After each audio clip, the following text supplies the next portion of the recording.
Hello Gita बहन, audio connect करिए।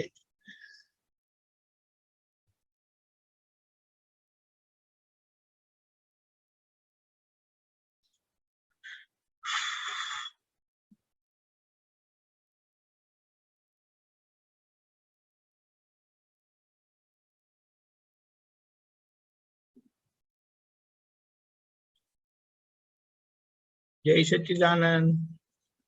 उनकी कनेक्टिविटी बहुत पुअर है, मंदिर में नीचे अच्छी सिग्नल नहीं आती है।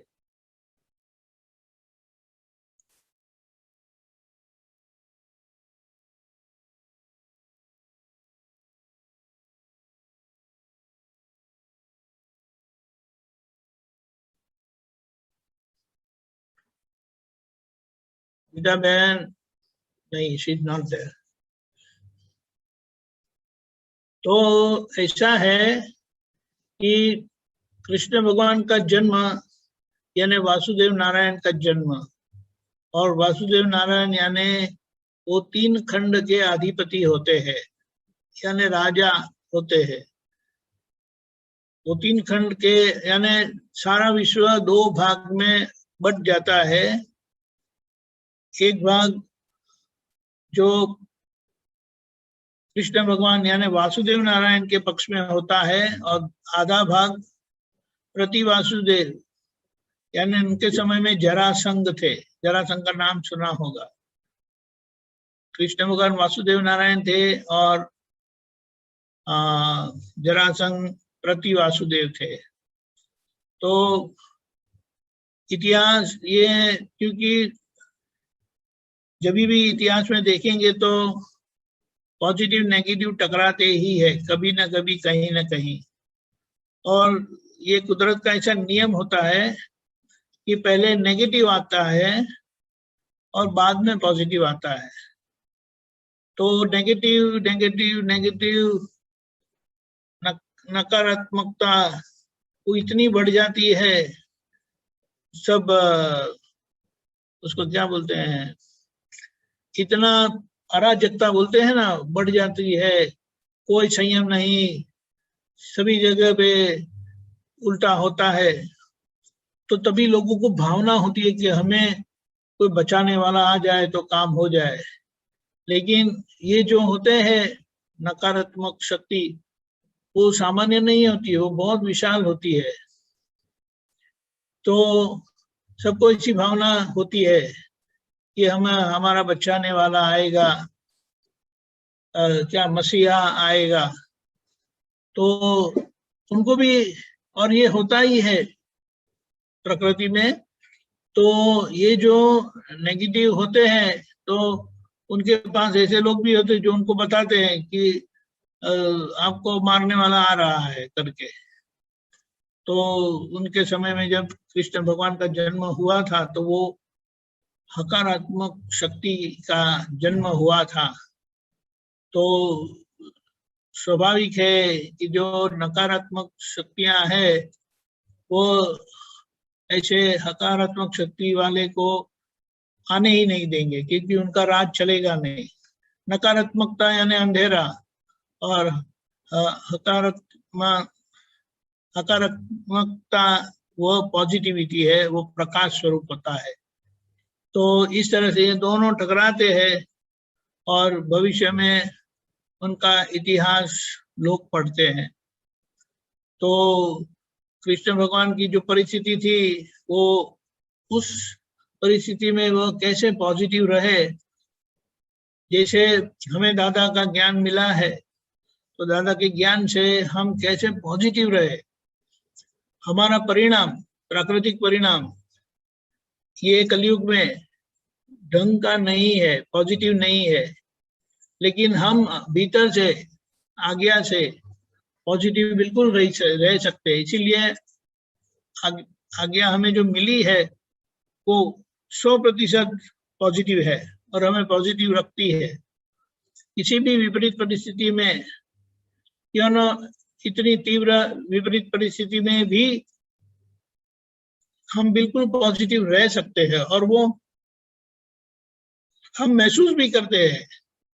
और दादा भगवान ने बताया तय करना आपका काम है, करना हमारा काम है, हुए ना हुए वो आपको देखना नहीं है। अगर नहीं होता है तो आप फिक्र नहीं करना, आप तय रखना, निश्चय पक्का रखना कि मुझे पॉजिटिव ही रहना है, किसी को दुख देना ही नहीं है, चाहे कुछ भी हो जाए। तो इस तरह से दादा भगवान ने वैसी पॉजिटिविटी हमें भी दी है। तो आज्ञा का आराधन यानी पॉजिटिविटी का आराधन है, और ऐसे पॉजिटिविटी में रहने के लिए सभी को शुभकामनाएं। यही सच्चिदानंद।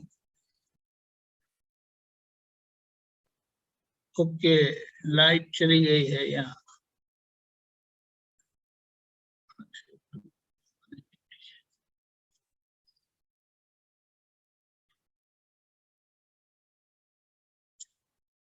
डॉक्टर भारती बहन, if you have any question, please come forward.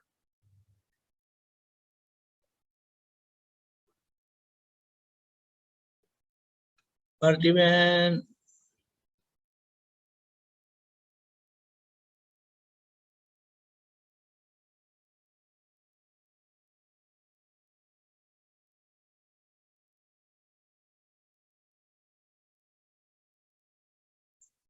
यही सच्ची अनुबेन बोलिए।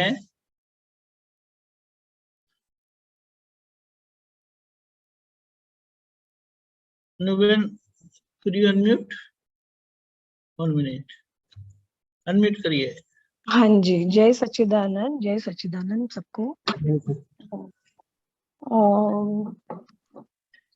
यथार्थ सच किसको बोलते हैं? जैसे गैदरिंग में बैठते हैं सब लोग, एंड सब लोग अपने अपने ज्ञान से ऊपर उठते हैं। मतलब जैसे ये हो जाता है, डिबेट्स हो जाता है, कोई किसी को मानता है, कोई किसी को मानता है, एक ही घर में रहते हुए। तो यथार्थ सच क्या है, ऐसा पूछते हैं आप? हाँ, बिकॉज क्या है, यथार्थ और आखिरी सच क्या है? आखिर का सच क्या है? आखिर का सच ये है कि वहाँ किसी के धर्म प्रति, किसी के व्यवहार के प्रति उनको कभी भी ऑब्जेक्शन नहीं कर होता है, वो रियल सच है।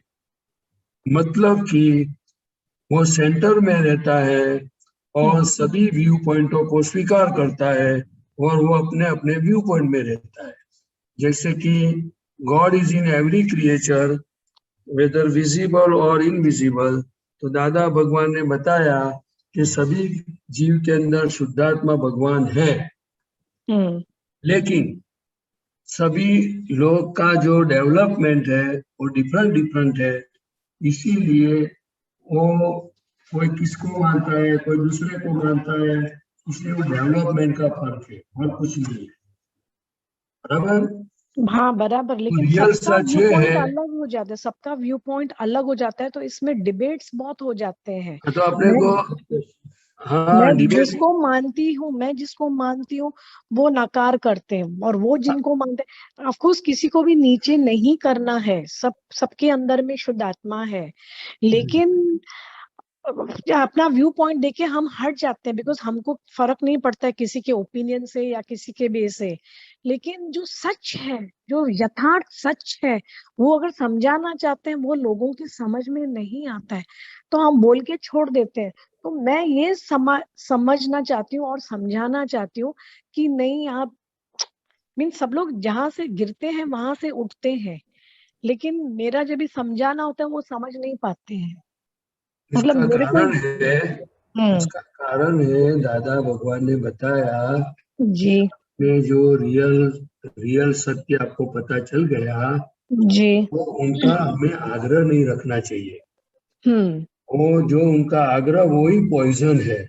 इसलिए दादा भगवान कहते थे कि मैंने आत्मा को देखा है, आत्मा का अनुभव है, फिर भी अगर कोई मेरे पास आकर के कुछ बोले कि आत्मा जैसी चीज है ही नहीं, तो मैं उनको बोलता हूँ कि you are right by your viewpoint. Okay, आप समझे ना? हाँ, क्योंकि समझी। सबकी मान्यता को हमें स्वीकार करना होता है। बस और ये हमारी पॉइंट है जो स्वीकार नहीं होती थी, ये पॉइंट स्वीकार नहीं होती थी, तो हम जैसे थोड़ा डिबेट फिर मैं सोचती हूँ सामने शुद्ध आत्मा करके मैं चुप रह जाती थी। बस ये पॉइंट है, स्वीकार करना है, ये मेन पॉइंट है। हाँ।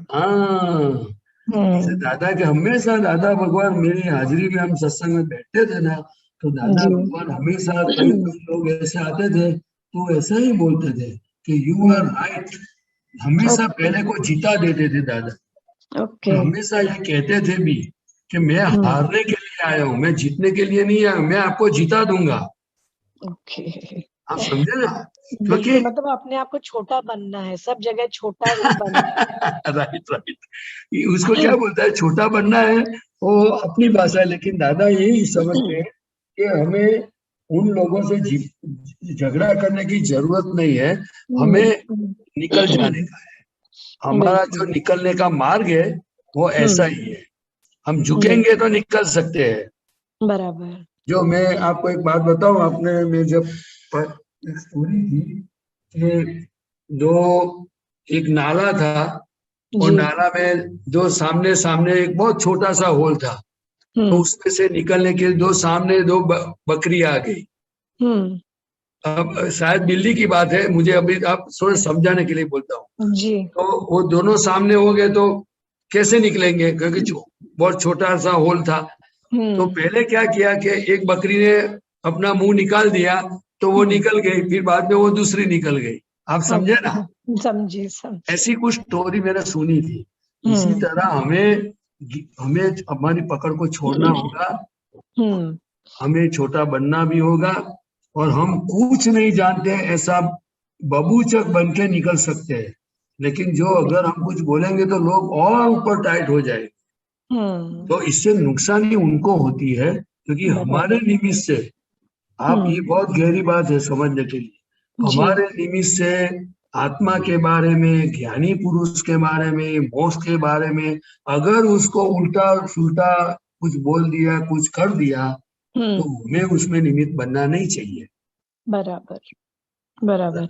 इससे हमारा ईगो भी ड्रॉप होता है, हमारा अहंकार भी नीचे हाँ, आता है। ईगो तो मेन बात है, ईगो तो मेन है, वो यस। ईगो धीरे धीरे खत्म होता जाएगा। बराबर।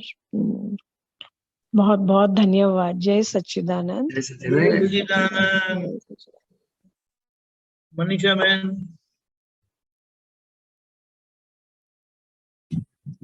जय सच्चिदानंद प्रदीप आनंद जी, जय सच्चिदानंद दीपक आनंद जी, जय कोटि कोटि सच्चिदानंद। प्रणाम।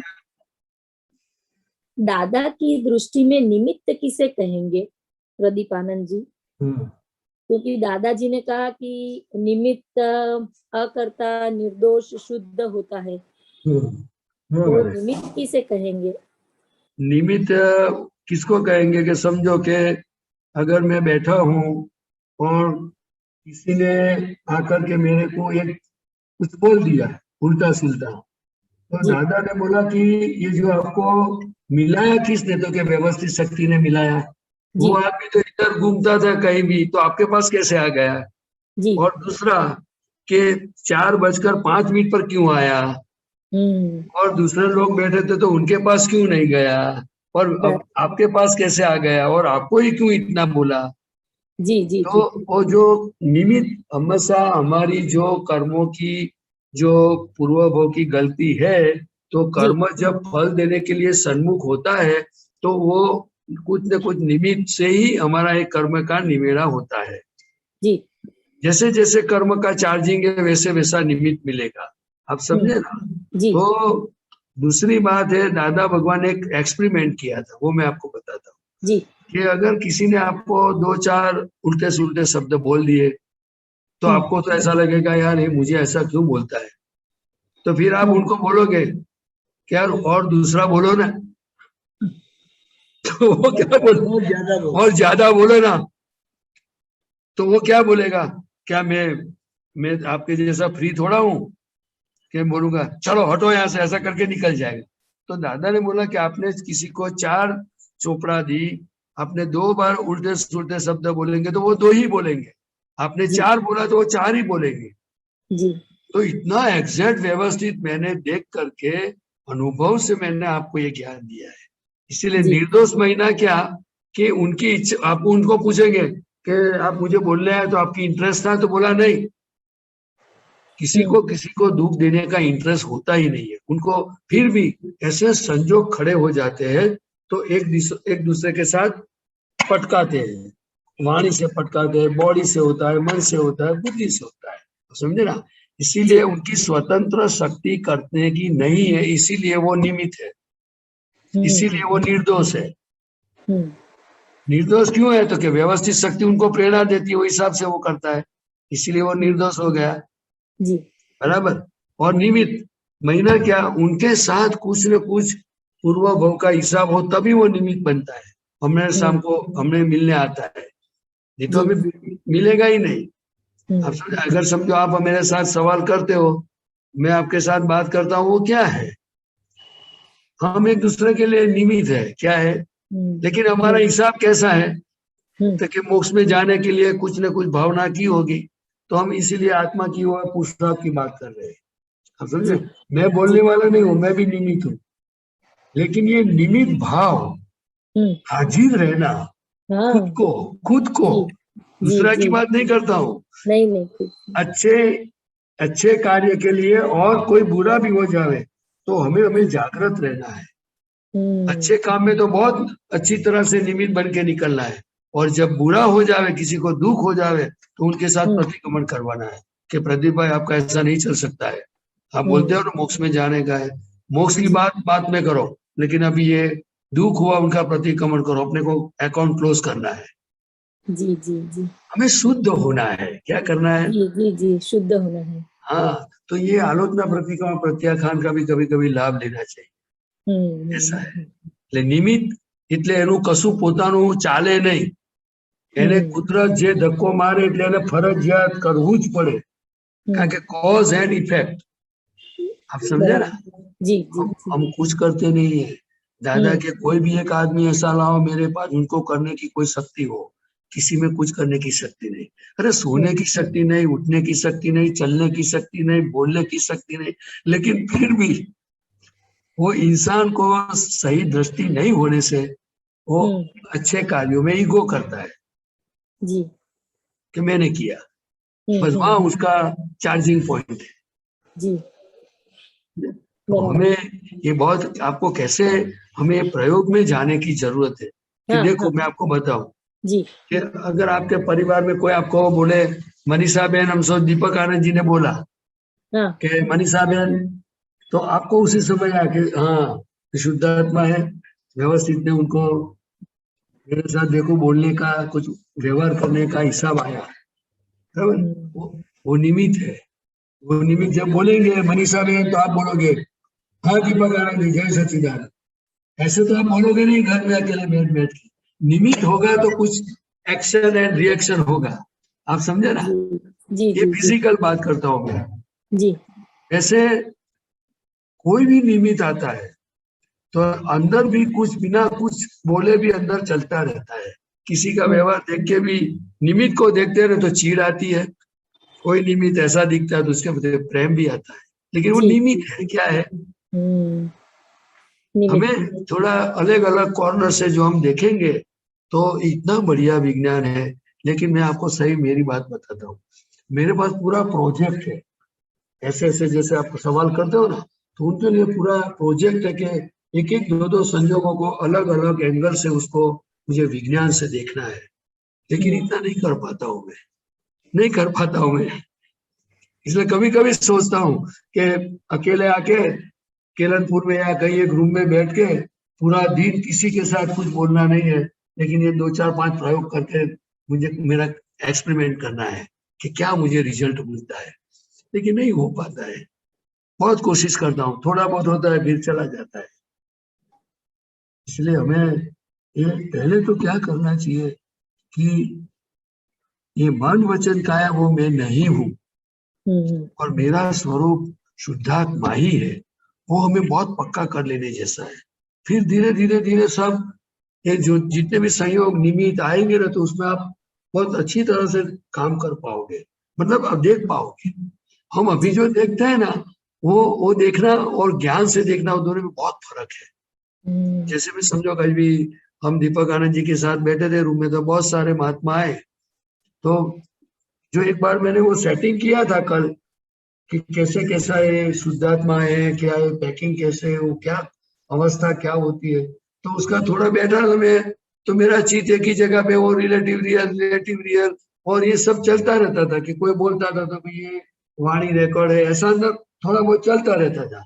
लेकिन मैंने ये देखा कि ये विज्ञान के प्रयोग से और मैं शुद्धात्मा हूँ जितना हमें पक्का होता जाता है और दूसरे में भी शुद्धात्मा ही उनका रियल स्वरूप है, तो क्या उनकी प्रकृति के प्रति, उनके कोई व्यवहार के प्रति हमारा चित्त भी नहीं जाता है और बुद्धि भी उस समय मैंने देखा कि बुद्धि भी बंद हो गई थी, विचार भी नहीं आते थे, बस ओनली दिस बस रिलेटिव एंड रियल बस।